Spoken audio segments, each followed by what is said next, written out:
Well, hi once again, everybody. Welcome to Shea Stadium in New York. And the first thing we talk about, the Mets, and they take the field before their adoring fans.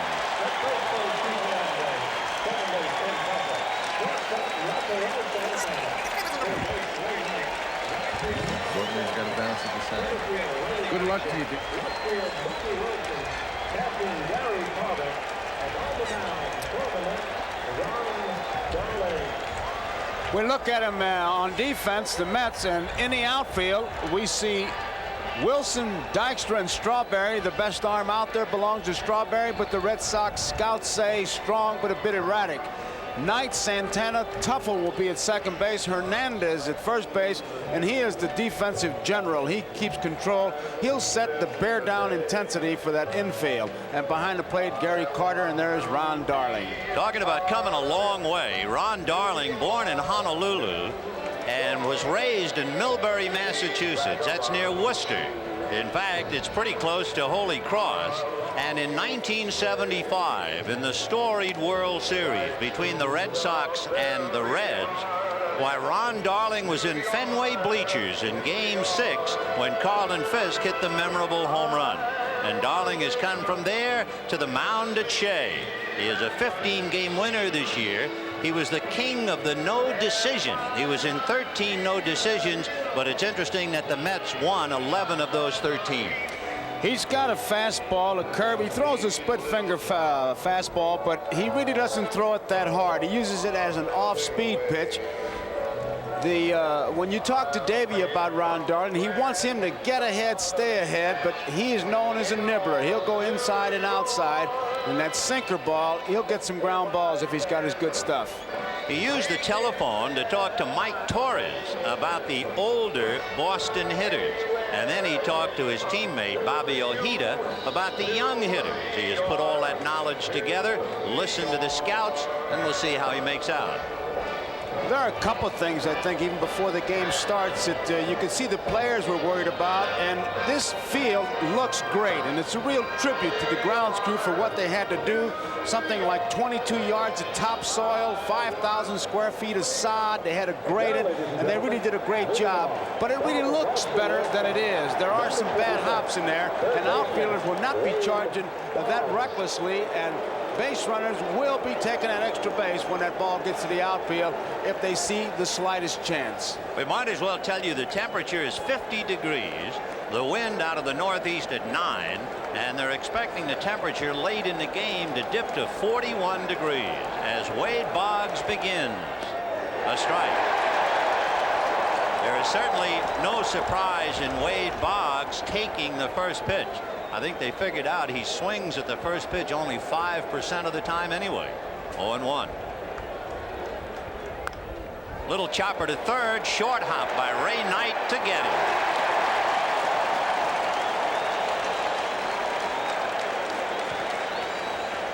So Wade Boggs, the Major League's leading hitter, tops to third. Ray Knight was playing shallow. He really gets it on his short hop. It's not as easy a play as it looks, but once he's got it, he's got him by yards. But he really didn't put a whole lot on that throw, and it wasn't that easy a play for Hernandez at first base. Where's the MVP of the LCS? Marty Barrett will give you his league numbers and later on get into his daring do against California. He's the runner on the team. He led the Sox with 15 stolen bases. That's not many. And certainly with so many other teams, it comes as a shock. The Red Sox had the fewest stolen bases in the major leagues, only 41, and he led the club with the 15. Popped it foul, high and back of the plate. Gary Carter coming back. No play. Marty Barrett has a little habit, and I even asked him about it. His back foot, when he gets ready to hit, he moves it. And I said to him, why do you do that, Marty? He says, I don't know.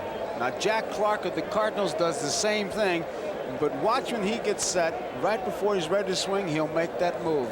But whatever it does for him, it helps him because he had some championship series. Now watch him.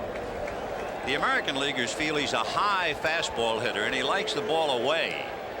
And that's just what he got, away, and he smothers it into right field.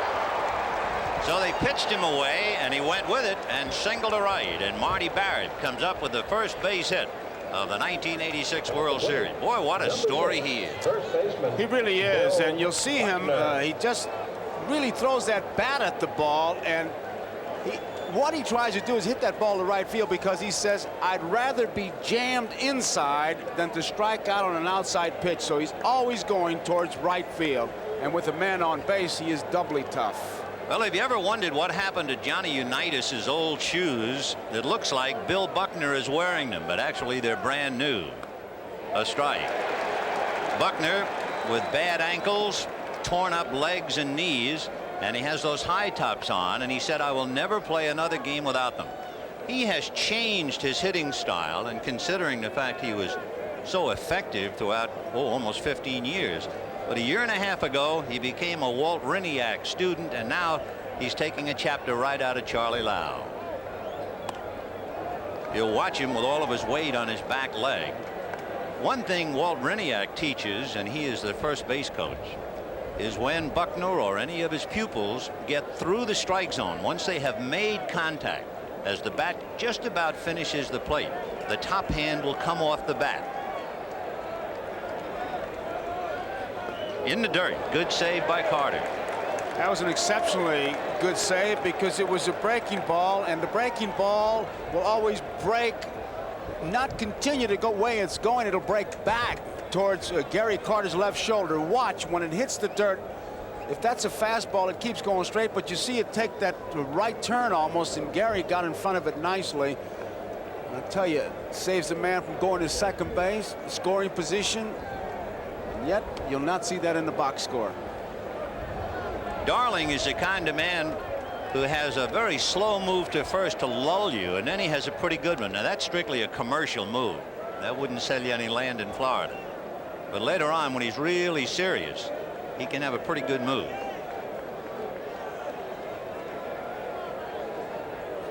Slice foul and out of play. The Red Sox this year scored more runs in the first inning than any other inning. So they come out of the chute with a runner at first and one out, and Buckner and Rice back to back. The one thing the Red Sox really don't do, as opposed to the Mets, is manufacture runs. They've got some power. They got some guys that can wait for the 3-run homer, and they were getting it all year. Marty Barrett held on by Keith Hernandez. 2-2 the count to Bill Buckner. One away. Just starting out. Ground ball to the right side to Tuffle. They get one. Santana to Hernandez. And Buckner could barely get down the 90 feet. So the double play, 4-6-3. And at the end of half an inning, Red Sox nothing, Mets coming up. Bottom of the first inning, and the Mets will have Mookie Wilson, followed by Len Dykstra and Keith Hernandez.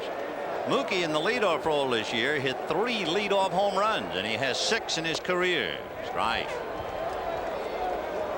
0-1 to Mookie. Hit in the eye March the 5th. 21 stitches around the area. Injured in a rundown play in spring training, but he came back.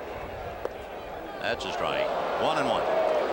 Hurst has a good curveball. He throws a forkball, has a fastball, and he'll use all of them. Most pitchers, when they get in the jam, have a I'll go to pitch. With Hurst, he'll go to any of the 3. So the pitch to Mookie, down at the ankles. Wilson with Dykstra hitting second, and considering Buckner's bad leg at first base, we could look for a couple of things. Down he goes. Let's take a look at Boston with the leather. The defense for Boston, Rice is in left field, Henderson is in center field, Evans is in right field. The best arm out there belongs to Evans, and he can really throw.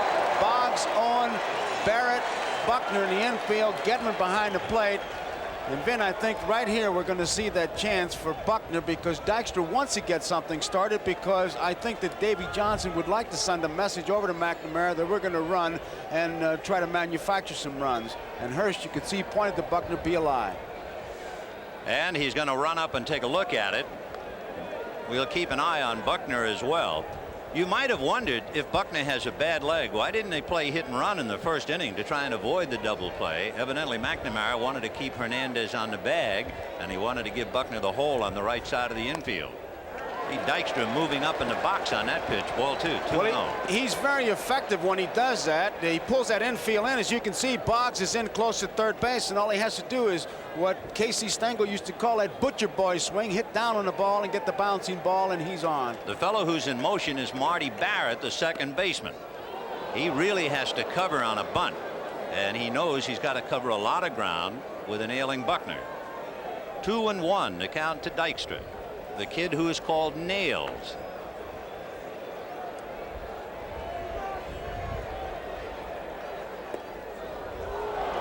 If nothing else, he has the Red Sox thinking bunt, and they count 2 balls and 2 strikes. Just watching him fake that bunt, you can just see everybody moving, and once you have the infielders going, percentage comes to your side. He was a 13th round draft choice by the Mets and stubbornly insisted on a contract for Class A ball. Got him. To put that in proper perspective on Dykstra, both Strawberry and Gooden started out in a rookie league.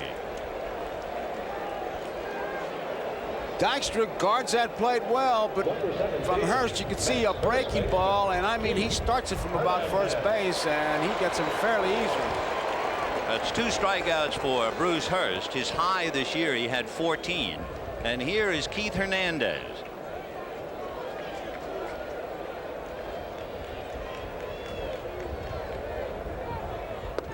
In there. 2 down, first inning, no score. So pull up a chair for game 1 of the '86 series, the Red Sox and the Mets. Breeze blowing out to right. 0-1. The Mets were notorious slow starters in the LCS. They hit less than 50 points collectively in the first 3 innings of their games, and then they came with a rush. 10, almost half of their runs, came from the 9th inning on. 2 balls, 1 strike. When you look at a batter like Hernandez and you wonder what checkpoints hitters use, from the center field shot you can see his 3 checkpoints very well. It's the front shoulder, he has to keep it in, don't wrap the bat around his head, and keep his hands out. Ground foul. Interesting story came out of the last game in Houston. Hernandez was 0 for 3, ran back to the clubhouse and called his brother Gary in California because he respects Gary so much. He said, "Am I swinging the bat all right?"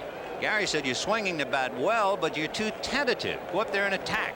Next at bat, he doubled home Wilson, scored the tying run, and the rest is history. Fly ball to center. Going back on it is Dave Henderson. He has a play. The wind cut that thing in half, and the first inning is in the books. The Mets are gone in order, and at the end of an inning, the Red Sox nothing and the Mets nothing. We're going to the second inning at Shea Stadium in New York. No score. The Boston Red Sox and the New York Mets in game 1. It'll be Jim Rice, Dwight Evans, and then Rich Gedman. Jim Rice, who had 2 home runs in the LCS, both of them at Fenway Park in game 2 and game 7. And you might remember he missed the 1975 World Series. He was hit on the wrist and suffered a broken hand hit by Vern Rule, who of course was with the California Angels this year. But Rice finally in and ready to play. Watching him walk in and talking to him, we're talking about hitting the first pitch. He says, "Before I go in the batter's box, I have my mind made up as to whether I'm going to swing at that first pitch or not." So he's already programmed. And he has those great credentials, 2,000 hits, MVP in 1978. And here we go. A little high with the fastball. He's choked up a bit on the bat, but there are times when he'll get down on the end. You can see about an inch or so, but when he gets down on the end, he's going to play long ball with you. 1-0. Fastball fouled away. If Rice had his way, number one, he will swing at the first fastball, which he has done. He's a very good high ball hitter. So if you're going to give him fastballs, you'd better come way inside on him. And the Angels did a pretty good job on him with breaking stuff. Off speed. Beautiful pitch by Darling, in the count 1-2. He's a little bit away from that plate. I think maybe a little bit more than he normally is.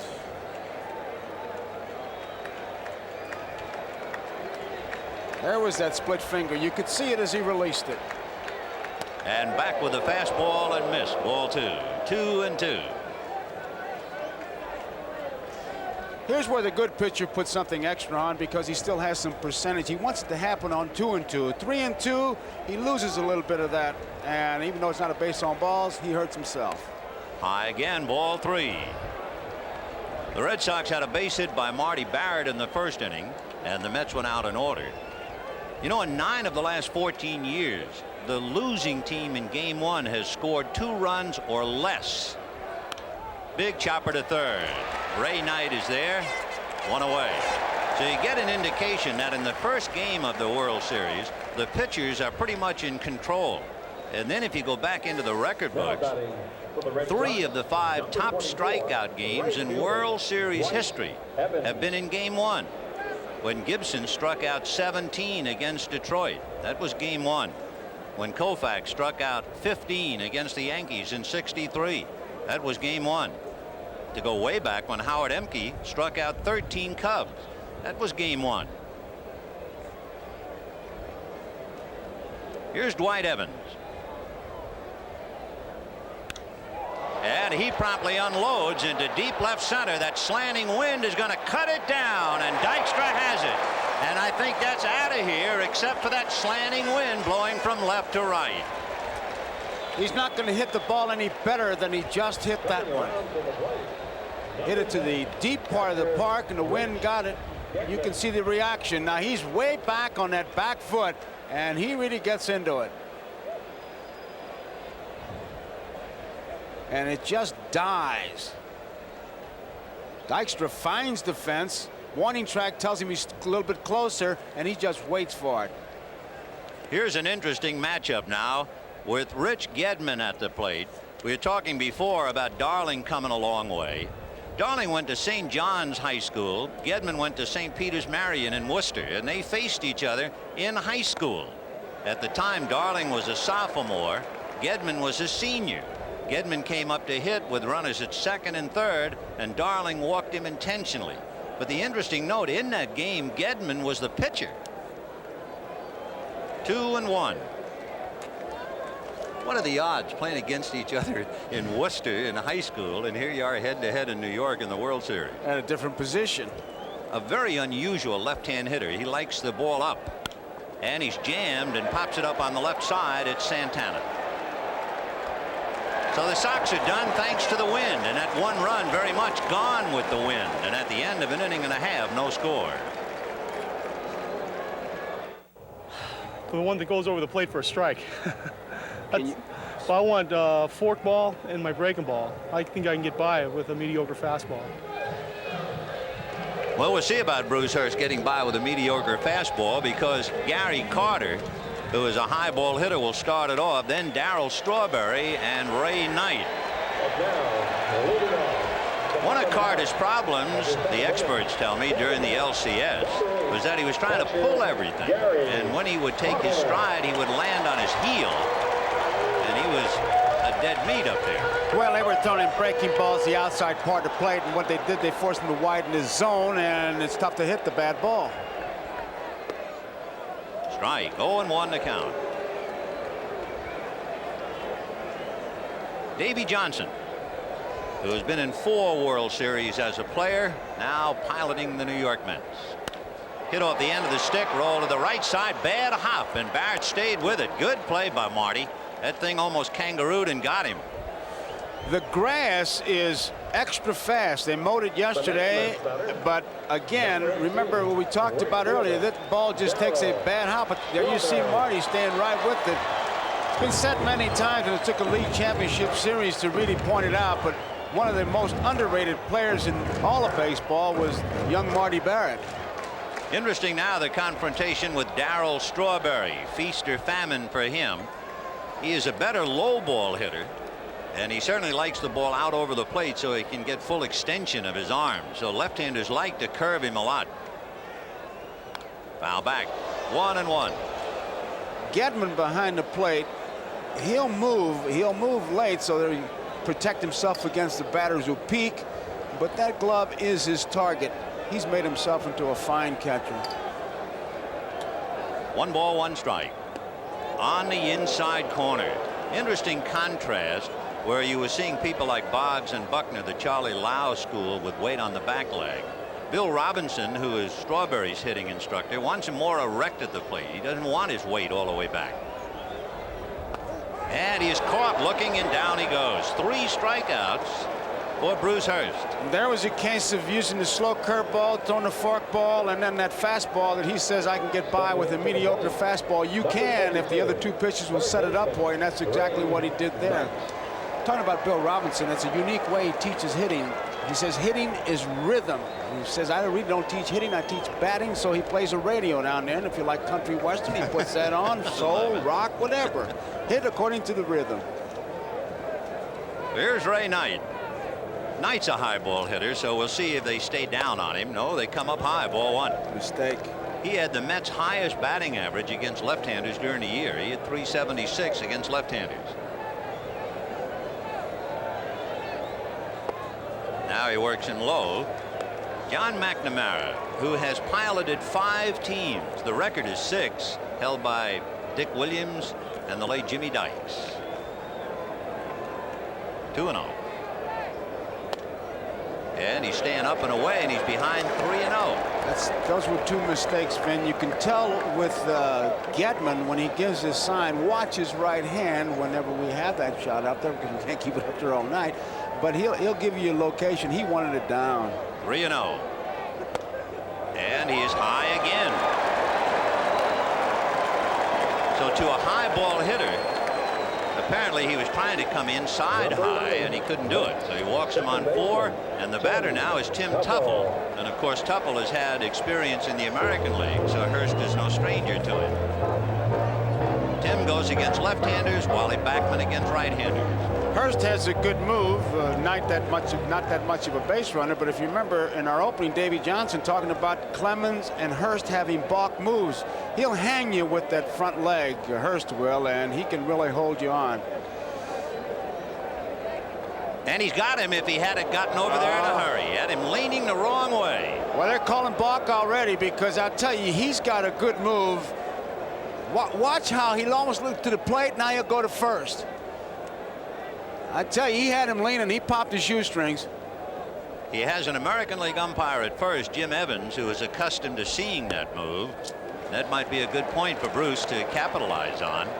So Jim just keeping an eye on him. He'll be the plate umpire tomorrow night. We have the big confrontation between Roger Clemens and Dwight Gooden.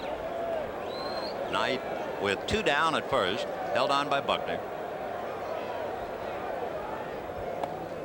Hurst with that move has picked off 35 runners in the last couple of years, but only 4 in 1986. He had 11 last year in the American League. Said, wait a minute, we'll have to hang close with this guy. Oddly enough, no balks were called on him this season. 2-0. Now he's digging a little hole. He might have an escape hatch on deck in Rafael Santana, but he would just as soon start the inning with Santana. Instead, with 2 out, he's behind a Tuffle, 3-0. 2 down, 2nd inning, no score. And it's in there. 3-1.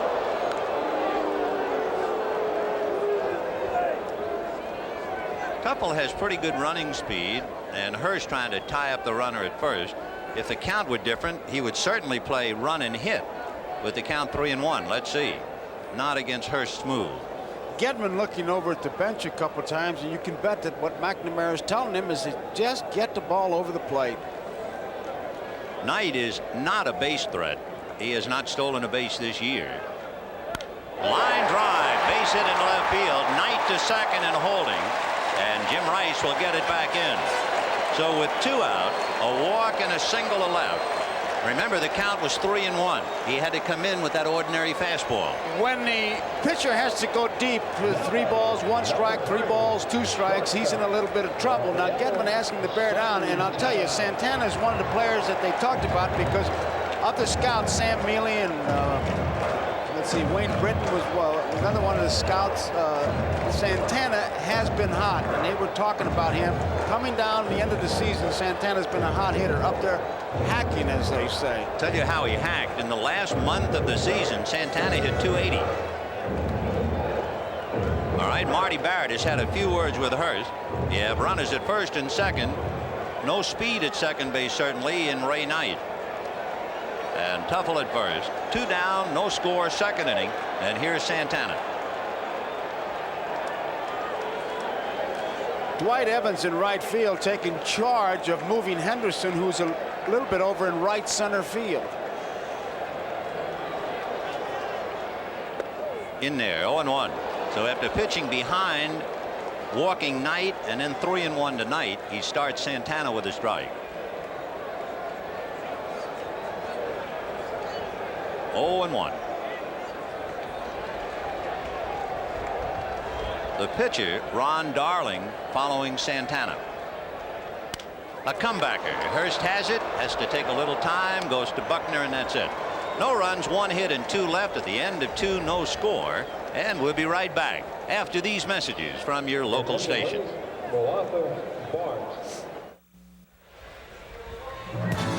Tonight's game is brought to you by AT&T, the right choice. And by Michelin. Michelin, because so much is riding on your tires.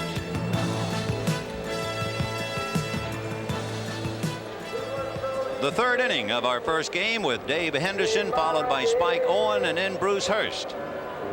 There's Walt Reniak, the pride of Natick, Massachusetts, the home of Doug Flutie, Joe Coleman, and Walt Reniak. And there's Rene Latchman, who back in 1962 was the ball boy for the Los Angeles Dodgers, later to become a big league manager at Seattle. Dave Henderson. Dave Henderson, to start it off, 1 for 9 in the LCS, but oh, what a one it was. Boy, did he pick that ball club up. He's become a folk hero.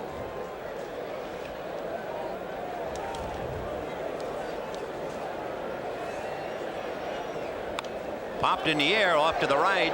Coming over is Gary Carter to the edge of the dugout. No play. It's back in about 2 rows. John Kibler, the National League, working behind the plate. Jim Evans at first, Harry Wendelstedt at second, Joe Brinkman at third, and on the lines, Ed Montague of the National League at left, Dale Ford of the American League in right. Gary Carter knows that that wind in this ballpark swirling, so he's going to make sure he just checks everything out. He got right next to that fence, made sure it was in the stands.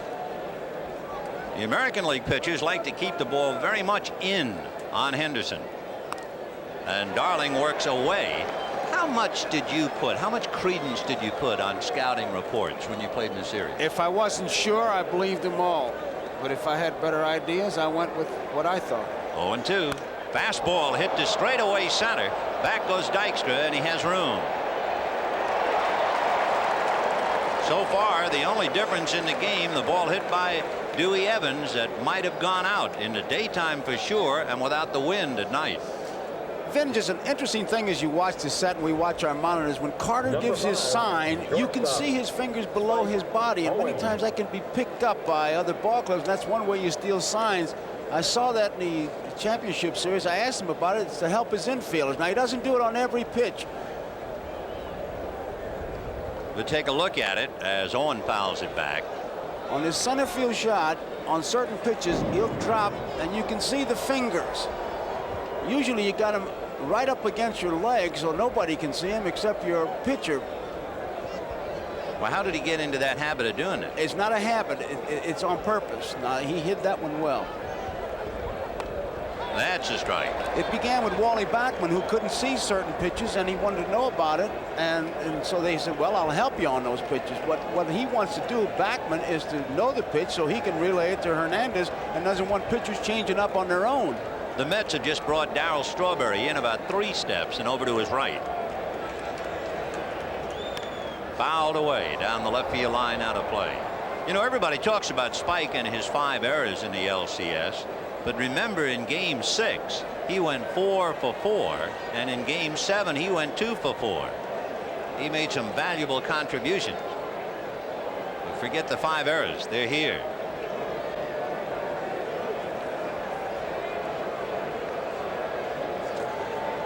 No balls, 2 strikes. Fouled off. That was a perfect shot of exactly what I was talking about. You can see the 2 fingers below the body, and with nobody on base, you know he's just flashing one sign. It was curveball. But he doesn't do it on every pitch. And that's what you have to be careful about, because tell a hitter a curveball's coming and a fastball shows up, he's not going to believe you the rest of his life. Right, don't blame him. 0-2 to Spike on, 1 away, top of the 3rd, no score. Got him. So Darling, with a little split finger job, picks up his first strikeout. And we have 2 down in the 3rd inning. And now here comes Bruce Hurst after we look at that split finger job. You can really see it. Look at the rotation. He uses it as a change of speed, breaks down and away. It's split finger. That seems to be the word of the 80s, and certainly Roger Craig is the guy who brought it into fashion. But pitches don't change. It's a fork ball, going back to Elroy Face, Mort Cooper, and going way back. Bruce Hurst in his first major league at bat. He said he hit in Double-A at Bristol, Connecticut. He got a single against the St. Louis Cardinals in an exhibition game this year. And he got great advice from his brother in St. George, Utah. Is this typical brother advice? Yeah. The brother said, don't embarrass the family. That's right. That's terrific. 0-2. Well, for the Bruce Hurst marching in Chowder Society, what in the world would you expect? And at the end of 2.5, no score. Ron Darling will start it off, followed by Mookie Wilson, then Len Dykstra. Bottom of the 3rd inning, no score. Low numbers, but Ron is considered a pretty good hitting pitcher as he takes a strike. 0-1. You would think the Mets pitchers were in the American League and they had at-bats for the first time. They were 0 for 13 in the LCS. 0-2. And they had just 1 sacrifice bunt.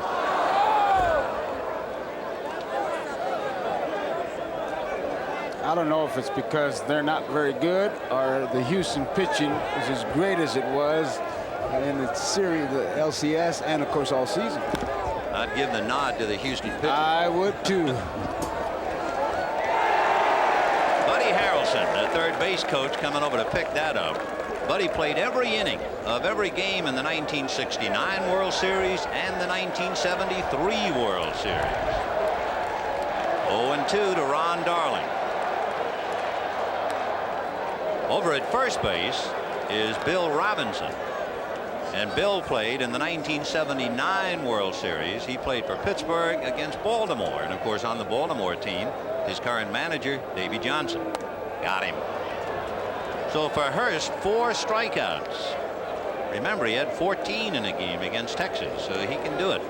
Here's the Mets. You'd also notice the pitchers are blowing on their hands. They're allowed to do that in this weather. It started at 50 degrees, and it's going to get colder, down in the 40s. And you notice they're not fooling around on the mound too much. Whatever move they make is serious. Get the ball and throw. Mookie struck out in the 1st inning, 0 for 1.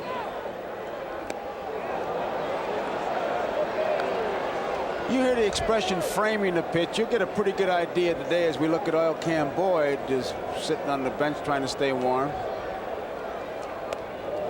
1-1. Simplified framing the pitch is keeping that glove and catching the ball in the strike zone, borderline especially.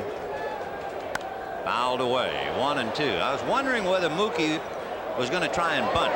He likes to drag and push, and especially push right-handed. And I'm still waiting for the Mets to exploit Bill Buckner at first base, or at least to attempt to. They haven't tried it.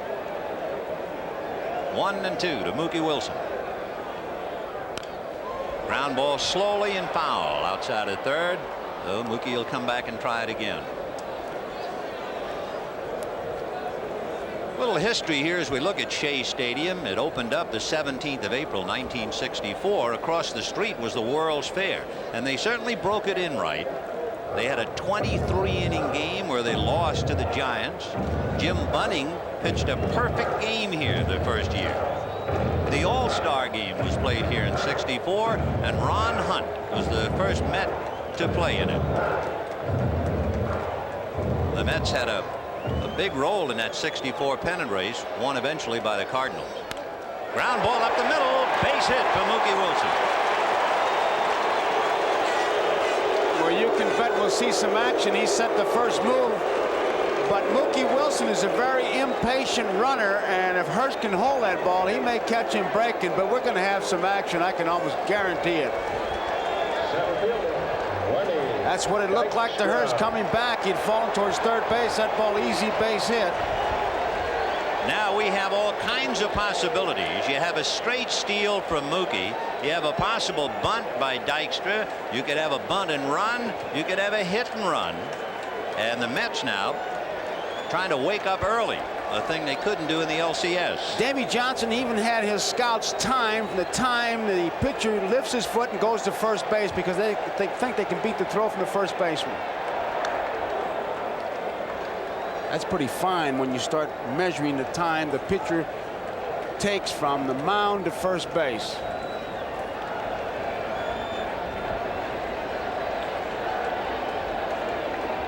Going over there again.